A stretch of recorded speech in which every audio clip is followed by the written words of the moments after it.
Donc, on est le 4 juin 2025 et puis je rencontre aujourd'hui donc, Monsieur Lelièvre dans le cadre d'un entretien sur la thématique de l'arbre tétard. Dans un premier temps, je vais vous demander de vous présenter un petit peu. Je m'appelle Benoît Lelièvre, je suis installé depuis 25 ans sur une ferme d'élevage. Je suis multi-éleveur, on a des bovins, des vaches laitières, bovins allaitants, des chèvres laitières, des poules pondeuses, quelques cochons. Et on a surtout de la prairie, peu de labour. Et puis le labour qu'on a, c'est plus pour nourrir les bêtes, quoi. D'accord. On n'a pas de culture de vente, quoi. Donc voilà. Et donc le corps de ferme, il est à Tourville-sur-Poteau-de-Mer. Donc c'est plutôt des coteaux séchants, assez superficiels. Et puis aussi on a du marais, marais vernier, marais de la Rille, en vallée de la Rille. Et avec un parcellaire qui est assez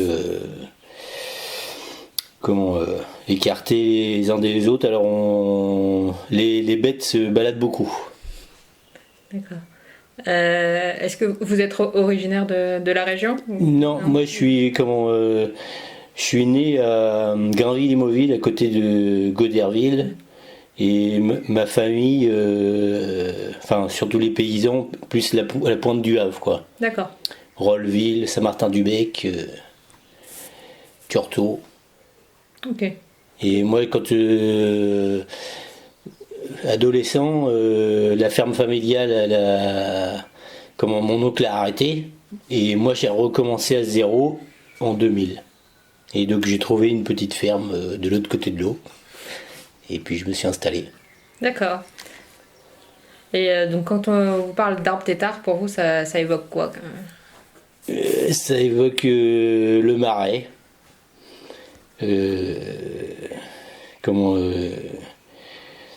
Je me suis mis en ménage au marais vernier.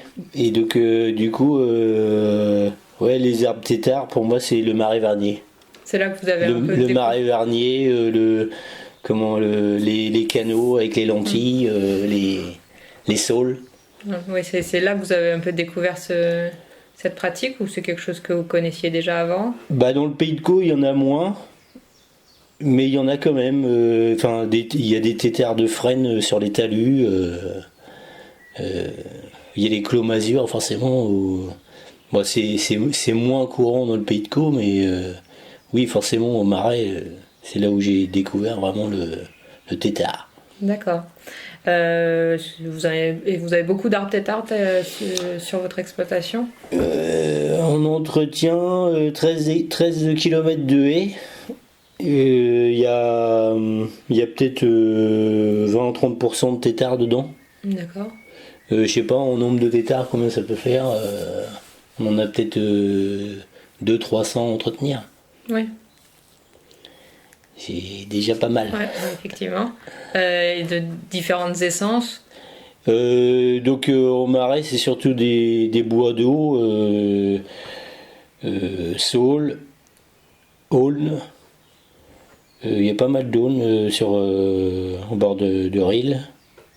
Et puis ici dans la cour, on a pas mal de peupliers, des frênes.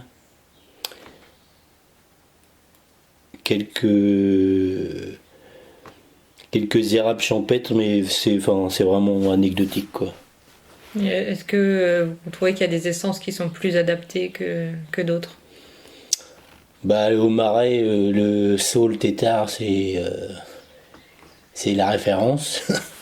Après, c'est pas en qualité de bois pour faire quelque chose avec, c'est beaucoup moins bien. Le frêne, il se porte bien partout.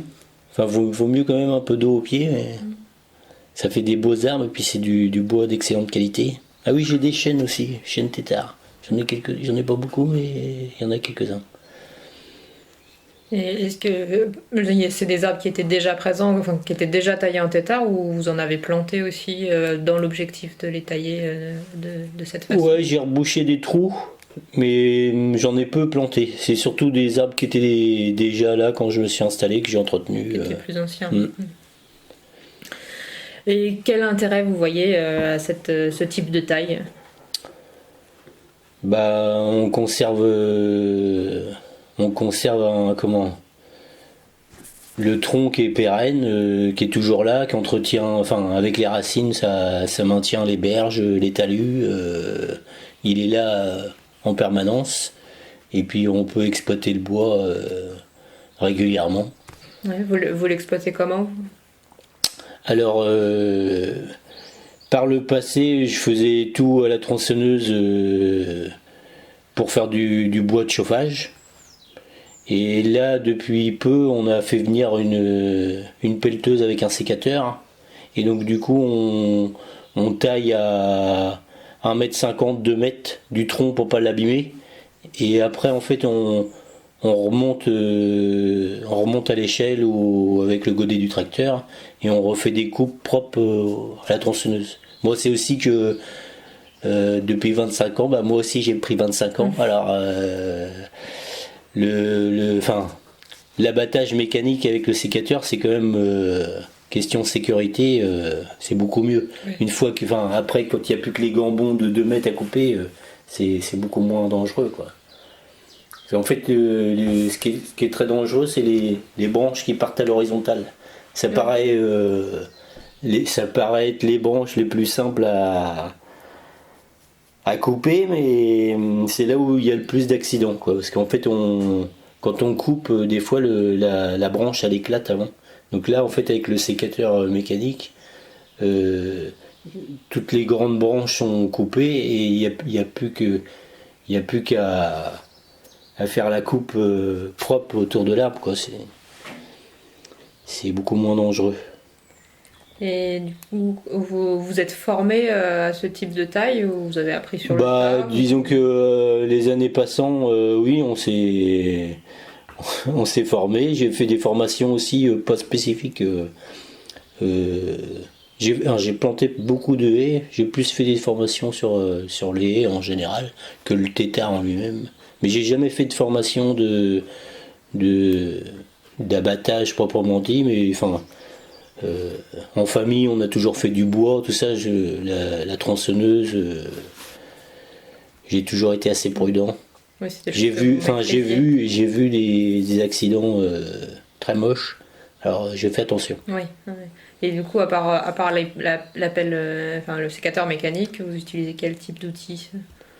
La tronçonneuse, hein. Et puis après on a un combiné fendeuse et fagoteuse pour faire du bois de chauffage. Et puis donc le sécateur au marais, en fait, là j'ai peu d'expérience parce qu'on a commencé ça il y a 2-3 ans. Et donc on fait faire des plaquettes de bois. Donc on est adhérent à la CUMA et Énergie. Et tout le bois d'eau le moins facilement valorisable en bois de chauffage, on fait faire des plaquettes avec. D'accord. Donc là on a abattu cette année pas mal de bois au 15 janvier et donc il n'a pas été encore broyé en plaquettes, mais on va faire ça dans les semaines qui viennent, comme ça le bois a eu le temps de ressuyer et on perd déjà de l'humidité, quoi, pour la vente de plaquettes. Alors l'objectif c'est pas de faire fortune, c'est que les plaquettes payent la mécanisation de l'entretien. Oui. Et puis le bois de chauffe, c'est un plus. En fait, nous on n'en vend pas. Donc on est en GAEC, il y a plusieurs maisons à chauffer et donc on chauffe qu'au bois. Et donc, on ne vend pas de bois, c'est de l'utilisation C'est votre familiale. utilisation personnelle. Et donc les plaquettes, donc là c'est vendu plutôt pour de la chaufferie collective. Ouais, c'est ça.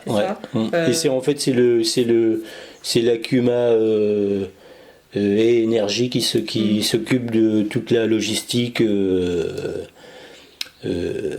trouver les clients, etc. D'accord. Et qu'est-ce que vous en pensez de ce type d'exploitation? Bah, j'ai pas d'expérience, mais enfin j'ai pas assez d'expérience pour avoir un avis tranché, mais ce qu'on espère c'est que ça paye les frais d'entretien mécanique. D'accord. Donc en fait, les têtards, si on les laisse sans entretien, au bout d'un moment, un coup de tempête, ils se fendent en deux, et une fois que c'est cassé au pied, c'est foutu, quoi. Oui. Donc si on veut garder des paysages de marais avec des têtards, des choses comme ça, l'entretien il est nécessaire. On peut pas, si le saule, si on le laisse, au bout d'un moment il s'éclate, les branches tombent par terre, ça repousse, c'est tout sauf entretenu, quoi. Au bout d'un moment ça part en forêt, mais c'est plus de la haie tétard, quoi. Donc c'est important de conserver cet entretien. À quelle fréquence vous les entretenez? En fait, comme je suis éleveur laitier, on a beaucoup d'astreintes d'élevage, et les 13 km de haie, on n'a jamais eu assez de temps pour entretenir tout. Donc là, avec la mécanisation, et puis comme je vieillis aussi, j'en fais moins. Du coup, on espère pouvoir entretenir régulièrement, quoi. Donc les têtards, faudrait revenir tous les 6-7 ans. Quand c'est 15 ans, en fait, les bois sont trop gros, et pour que le tétard reparte, ça fait plus des à-coups, quoi. Et donc 6-7 ans pour vous, c'est suffisant. Ouais. Et ça fait un diamètre de bois de chauffage aussi intéressant. Il y a des têtards où en fait je le fais en 2 fois. Je fais une première un premier entretien, disons tous les bois horizontaux pour dégager la lumière au pied des arbres, et puis je reviens 2 ans plus tard. D'accord. Donc ça m'arrive de faire ça. Là avec la mécanisation, quand la machine est là, on fait tout, quoi. Oui, ça accélère le processus. Et donc l'idée de transmettre ce savoir-faire de ce type de taille, c'est quelque chose qui vous intéresse? Moi j'ai pas repris la ferme familiale, donc en fait je suis un amoureux de la nature. Je me suis installé j'ai vraiment choisi le métier, donc oui, je suis très attaché au paysage, aux têtards, aux chouettes qu'il y a dedans, aux oiseaux, aux fouines. Donc il y a encore des haies qui disparaissent, donc le peu qui reste, il faut l'entretenir, c'est sûr. Et donc, est-ce que vous transmettez, je sais pas, vos enfants ou on le fait par la force des choses, quoi. Il y a rien de formalisé, mais bon, ça se fait. D'accord. Donc oui, vous constatez bien. Et puis après, il y a des habitudes qu'on ne perd pas, quoi. Nous, on s'est toujours chauffé au bois, donc c'est pas quelque chose de nouveau. Oui, c'est naturel. Voilà, on fait pas d'efforts. Et donc vous parliez de biodiversité, de chouettes, hein, vous avez constaté une biodiversité particulière. Moi, je me suis installé en 2000 pour faire du bio. Donc j'avais des idées assez arrêtées sur le sujet. Et donc les mésanges, ce sont mes anges. C'est très utile. Il faut un maximum de biodiversité pour avoir des rendements corrects. C'est vraiment la diversité qui gère tous les à-coups des insectes, etc. Est-ce que vous avez... On fait pas mal de févroles, nous. Il y a un moment donné, les févroles, elles sont elles sont toutes noires de pucerons, et 15 jours plus tard, elles sont rouges de coccinelles. Donc il faut que les coccinelles, toute l'année, elles trouvent à manger dans d'autres endroits. Est-ce que vous avez remarqué une biodiversité spécifique sur les arbres têtards ou... Dans les têtards, nous en fait, j'ai des couples de chevêches depuis 25 ans qui nichent pas toujours dans les miens, mais chez ceux des voisins, tout ça. Quand je les entends, je suis très content. Quand j'entends les chevêches, oui, ça me fait plaisir. Et donc sur les usages, vous m'avez parlé de boîtes de chauffage, de plaquettes. Est-ce que vous l'utilisez aussi par exemple en fourrage pour les animaux ou vous avez d'autres usages encore? Oui, nous on a des chèvres aussi. Bon, pour nourrir les bovins avec des coupes d'été quand vraiment c'est en cas de sécheresse quoi. On le fait surtout pour nourrir les chèvres. Après, en fait, on en profite de faire de l'entretien sur des têtards au moment où il n'y a plus de fourrage, il n'y a plus de verre. Donc en plus, on sait que les chèvres laitières, elles le valorisent très très bien. Donc au lieu de couper l'hiver, on les coupe en plein été quoi. Surtout du frêne qui est excellent, mais en fait quand je nourris les chèvres en cas de sécheresse avec les arbres, j'entretiens toutes les essences quoi. Je fais des coupes un peu partout pour tous les jours je monte à l'échelle avec ma tronçonneuse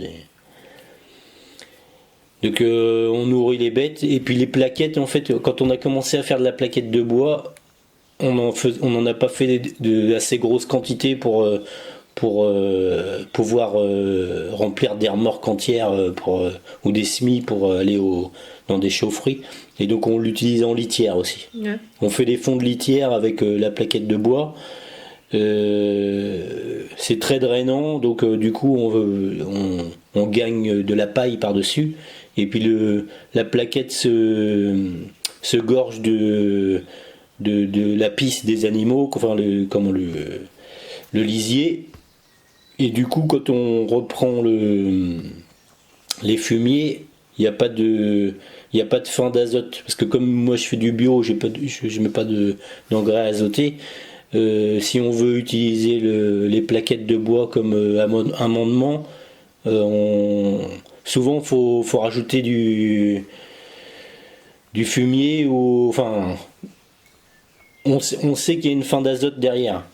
Donc la fin d'azote, en fait, c'est les microbes qui se développent sur la plaquette de bois qui a besoin d'azote pour pouvoir manger le bois. Et donc, comme elle prend l'azote dans la terre, ça fait de la concurrence avec pour nourrir l'herbe, pour nourrir la culture. Donc là, en fait, non seulement ça fait un très bon amendement, mais en plus c'est gorgé de lisier, donc il n'y a pas de fin d'azote. Pour remonter la matière organique dans les terres. Quand on a récupéré du labour qu'on a converti en bio, pour remonter la matière organique, c'est excellent quoi, les paquettes de bois. Donc là, comme on en fait plus de plaquettes de bois, on cherche à la vendre, mais sinon on l'a utilisé en litière. Oui, vous arrivez à valoriser ouais. tous les éléments. Et puis du coup, ça revient à la terre, quoi. Est-ce que vous utilisez aussi des perches ou des piquets pour faire des piquets, pour faire de la clôture? Ouais. D'ailleurs, ça me fait penser qu'il y a un beau tétard de châtaignier en face. Ça. Je fais du piquet de châtaignier sur des tétards. C'est plus des trognes que des tétards quoi. C'est des tétards assez courts. Oui. C'est pas du taillis non plus, mais c'est du. Ouais, celui-là qui est en face, c'est un tétard. Et oui, je fais des beaux piquets de châtaignier. Donc oui, j'ai des tétards de châtaignier aussi. D'accord. Oui, le fait que ce soit plus bas, ça facilite aussi l'entretien peut-être. Ouais, non, mais en fait c'est parce qu'il est déjà sur un talus, donc du coup et à la hauteur du talus, plus tard. Et puis j'en ai là-bas aussi. J'en ai plus que je pense. Ouais. Et est-ce que vous avez des projets d'implanter encore de nouveaux sujets ou... Donc en vallée de la Rille, on a pour projet de faire bien 400-500 mètres de haies, donc il y aura des têtards dedans. En fait, c'est des herbages qui font, enfin chaque parcelle fait plus de 10 hectares. Et en milieu de parcelle, enfin comme on fait du pâturage tournant, du coup il y a des parcelles où il n'y a pas d'ombre. Et donc du coup on modifie un peu on recoupe les parcelles en deux pour faire une haie dans le milieu pour avoir l'ombre pour l'été.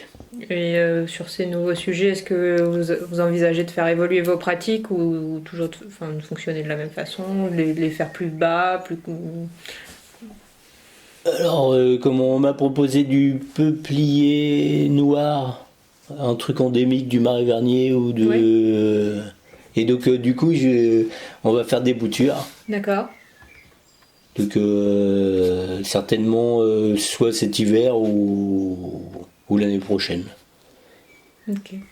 Et donc avec toujours la même technique de taille, plutôt des sujets assez hauts. Pour l'instant, ça va être des petits sujets, donc on va les laisser pousser. Ouais. Et puis la taille, on verra ça dans 10 ans. Vous adapterez peut-être en fonction des besoins. Enfin, c'est à plat, c'est pas sur de la tourbe, c'est plus sur des alluvions, quoi. Donc c'est toujours plus facile de faire du bois sur des terres importants que dans la tourbe, quoi. Dans la tourbe, il y a... Là, par exemple, ça fait 2 hivers de suite que on est coincé pour faire du bois au Marais Vernier, parce que l'année dernière, dès le mois de septembre, les niveaux étaient très très hauts. Donc du coup, là, on va plutôt faire nos coupes début septembre, fin août, parce que sinon après on est coincé, quoi. Ouais. Et donc, est-ce que vous avez d'autres difficultés que vous rencontrez dans l'entretien de ces arbres ? Nous, c'est toujours, on est toujours juste en temps, mais c'est pas seulement pour les têtards, c'est pour l'entretien des haies en général. La difficulté du tétard, c'est de grimper pour aller faire ce qui est dangereux, c'est de faire du bois en hauteur avec une tronçonneuse qui est déjà dangereuse sur le plancher des vaches. Donc à 2 mètres sur un tétard, forcément c'est encore plus dangereux. Effectivement, oui, vous considérez que c'est quand même une activité qui est dangereuse, qui peut être risquée. Oui, il y a des accidents. Et est-ce qu'il y a encore beaucoup d'exploitants qui taillent en tétard, ou c'est quelque chose qui se perd un petit peu ? Moi je vois en plaine qu'il y a encore des haies qui disparaissent. En fait, quand on voit une haie de tétard qui est coupée au pied, en général c'est la fin, quoi, c'est terminé. C'est 2-3 ans plus tard, on voit une pelleteuse qui est là pour enlever les souches, et puis après il n'y a même plus de haies. Et ça, ça existe encore en 2025. Et oui. Et donc, qu'est-ce que vous pensez de la possibilité d'utiliser ce type de taille en tétard, mais plutôt pour produire son bois bûche à une échelle de jardin particulier, alors là plutôt sur des plus petits sujets pour éviter justement les dangers de grimper sur un sujet qui serait trop haut. Est-ce que ça vous paraît quelque chose de réaliste? Oui. Comment faire des trognes un peu plus courtes? Oui. En fait, la trogne qui fasse 50 cm ou 2 mètres, c'est le même principe, quoi. Non, pour moi, c'est le fait d'entretenir de manière parce qu'en fait le tétard c'est pas de la haie qu'on va tailler tous les ans.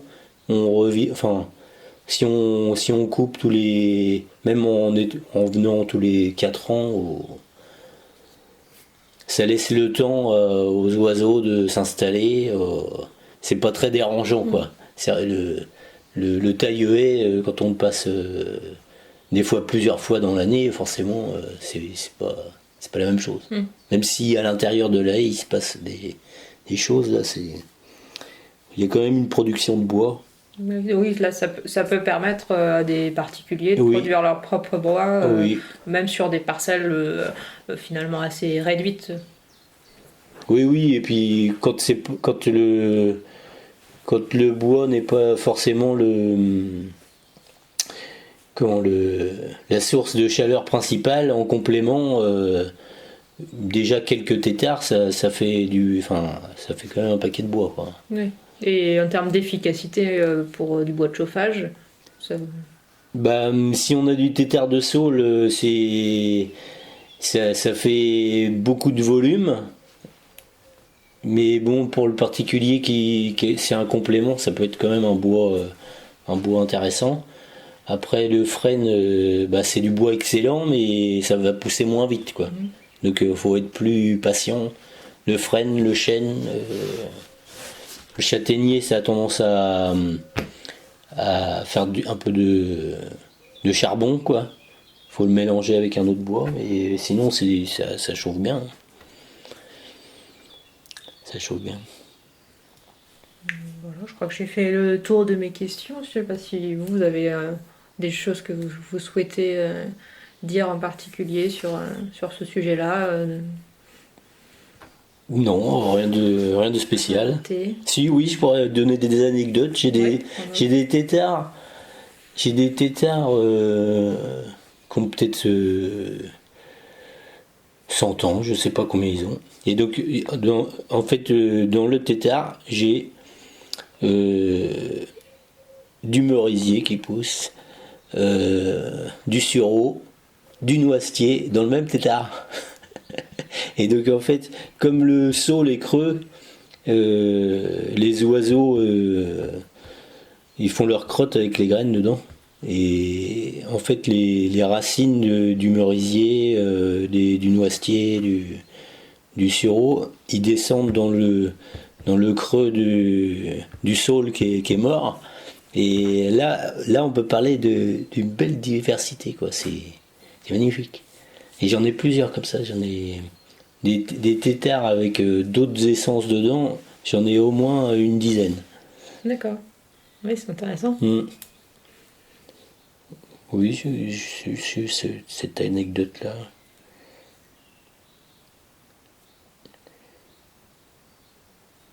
Oui. Noisetier, sureau. Ouais, c'est déjà pas mal. Merisier. Je ne sais pas si vous avez un petit mot pour conclure sur ce sujet-là. Moi, je suis toujours heureux de voir des campagnes bien entretenues. Et quand je m'inquiète plus pour l'avenir de l'élevage, parce que en fait,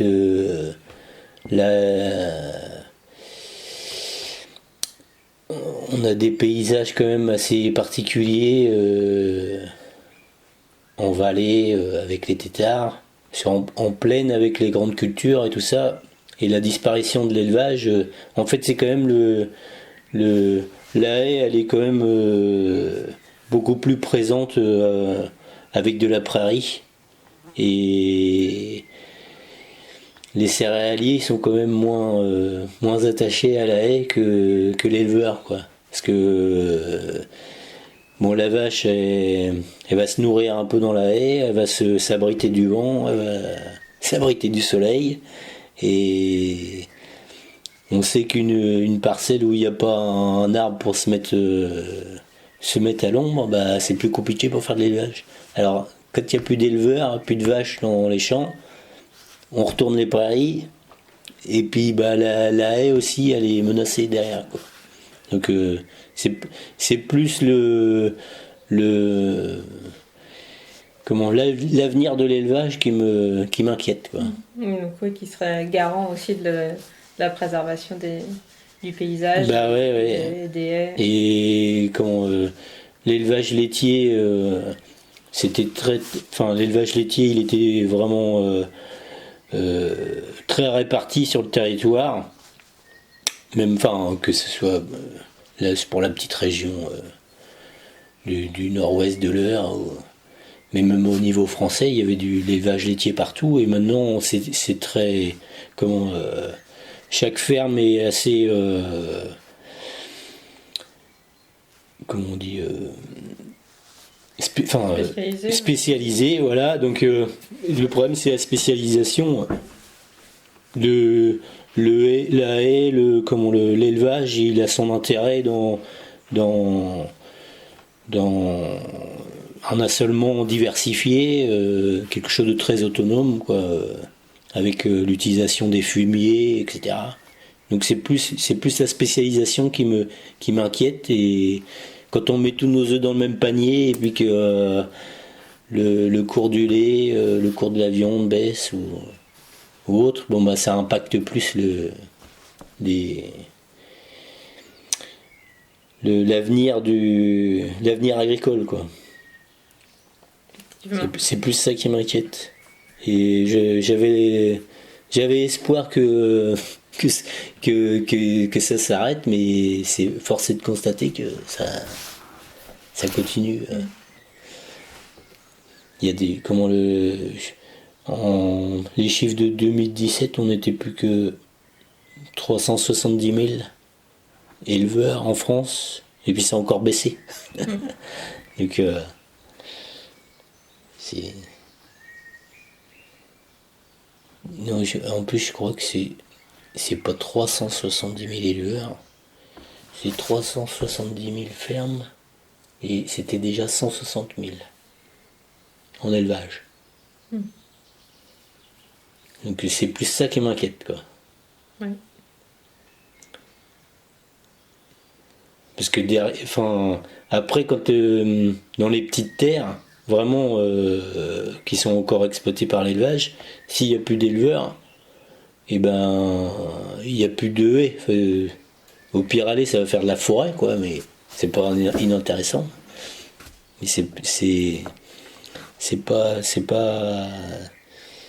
pas de la gestion, c'est pas de l'agro-pastoralisme avec des haies autour et tout ça, quoi. Après, c'est... Oui, la haie a vraiment un intérêt. On abandonne la parcelle à sa vie forestière. Oui. Ouais, donc, oui, le fait de conserver les haies ou les têtards, ça a vraiment un intérêt par rapport à votre activité aussi. C'est sûr. D'accord. Si on a fait le tour du sujet. Oui, je pense. Bon, je vous remercie pour ce témoignage.